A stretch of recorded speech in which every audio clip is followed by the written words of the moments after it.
कि मैं किसी योग्य योद्धा की सहायता कर रहा हूं।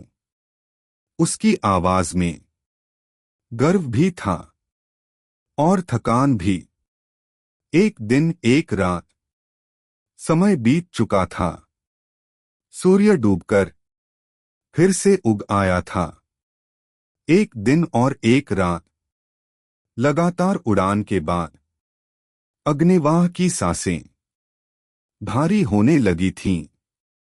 वह धीरे से बोलता है, अर्जुन, मैं अब काफी थक गया हूं। मुझे थोड़ी देर आराम करना होगा। अर्जुन तुरंत आसपास देखता है। नीचे घने पेड़ों से घिरा एक शांत ऊंचा पठार दिखाई देता है। चारों ओर चट्टानें और बीच में खुला मैदान। अर्जुन शांत स्वर में कहता है, ठीक है अग्निवाह, हम यहां उतरते हैं। एक रात विश्राम करेंगे और फिर दोबारा उड़ान भरेंगे। अग्निवाह राहत की सांस लेता है। यह स्थान सुरक्षित लग रहा है। अग्निवाह धीरे धीरे नीचे उतरता है। जैसे ही उसके पंख धरती को छूते हैं, हल्की गर्माहट फैल जाती है। सब लोग उसके ऊपर से उतरते हैं। गोल्डन टाइगर आसपास सूंघता है, फिर धीमी दहाड़ में संकेत देता है। अभी के लिए यह जगह शांत है। अग्नेशा चारों ओर देखकर कहती है, लेकिन बहुत ज्यादा शांति भी अक्सर संकेत होती है। अर्जुन छोटी सी आग जलाता है। अग्निवाह पास ही बैठकर अपने पंख समेट लेता है। थोड़ी देर में मेरी शक्ति वापस आ जाएगी, वह कहता है। फिर हम उड़ान जारी रखेंगे। अर्जुन सिर हिलाता है। जल्दबाजी नहीं, हर कदम सोच समझकर। कौराग्नि की नसीहत उसके मन में गूंज जाती है। यह विश्राम सिर्फ थकान के लिए नहीं था। यह आने वाले संकट से पहले शांति का आखिरी पल भी हो सकता था, क्योंकि पश्चिम की धरती इतनी आसानी से किसी को स्वीकार नहीं करती। रात गहरी हो चुकी थी।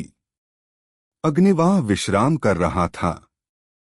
अर्जुन, गोल्डन टाइगर, मायरा, अग्नेशा और बाकी साथी सब थकान के कारण गहरी नींद में डूब चुके थे।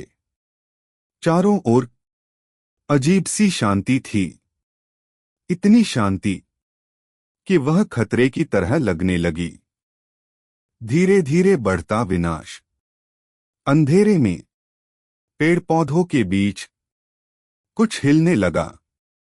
धरती से काली, गीली और कांटेदार बेलें धीरे धीरे बाहर निकलने लगीं। वे सरसराती हुई सोए हुए लोगों की ओर रेंगने लगीं। किसी को आभास तक नहीं हुआ। अगले ही पल बेलें एक साथ कई साथियों के शरीर से लिपट जाती हैं। किसी के हाथ जकड़ जाते हैं, किसी की टांगें और किसी की गर्दन। धीरे धीरे वे बेलें कांटों के साथ मांस में धंसने लगती हैं। दर्द की चीखें रात का सन्नाटा चीर देती हैं। एक साथी की गर्दन बेलों में जकड़ जाती है, उसकी आवाज तक नहीं निकलती। दूसरे की छाती कसने लगती है, सांस रुकने लगती है। अर्जुन, गोल्डन टाइगर और मायरा भी बेलों की गिरफ्त में आ जाते हैं। कांटे अर्जुन की बाहों में धंसते हैं। सभी को घुटन और कमजोरी महसूस होने लगती है। अग्नेशा दर्द सहते हुए कठिनाई से बोल पाती है। यह साधारण पौधे नहीं हैं। उसकी आवाज कांप रही थी। यह राक्षसों द्वारा बनाया गया मायावी जाल है।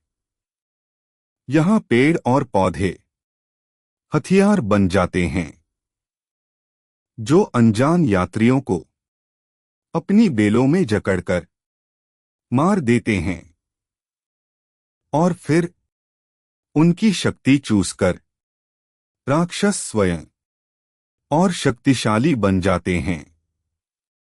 उसकी आंखों में भय है। मुझे नहीं पता था कि यहां भी यह मायाजाल होगा। अर्जुन जोर लगाता है, लेकिन बेलें और कस जाती हैं। मैं कुछ कर क्यों नहीं पा रहा? वह दर्द में कहता है। गोल्डन टाइगर की दहाड़ भी दम तोड़ने लगती है। सब असहाय थे। तभी अर्जुन के भीतर एक जानी पहचानी शांत आवाज गूंजती है। अर्जुन, अपनी फीनिक्स ड्रैगन की अग्नि शक्ति को याद करो। वह अग्नि इन हत्यारी बेलों को एक ही बार में नष्ट कर सकती है। अर्जुन दर्द के बावजूद आंखें बंद करता है। हाँ, वह बुदबुदाता है। मैं कोशिश करता हूं। वह अपनी सांस को स्थिर करता है, मन को एकाग्र करता है।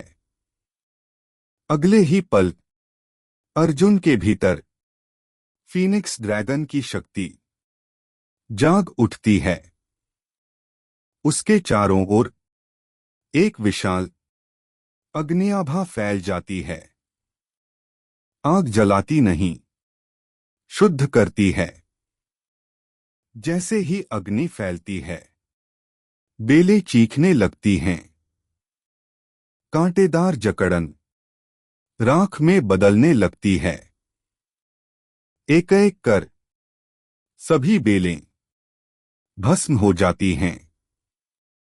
अर्जुन अपनी शक्ति को नियंत्रित करते हुए हर साथी की ओर अग्नि भेजता है, लेकिन वह आग उन्हें जलाती नहीं, बल्कि उन्हें बंधनों से मुक्त कर देती है।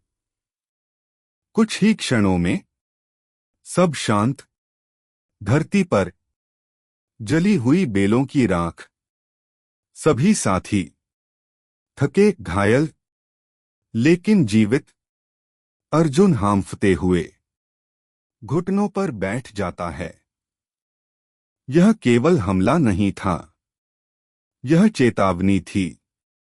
पश्चिम की धरती अग्नि को परख रही थी और अर्जुन ने पहली बार फीनिक्स शक्ति को सबकी रक्षा के लिए पूरी तरह उपयोग किया था।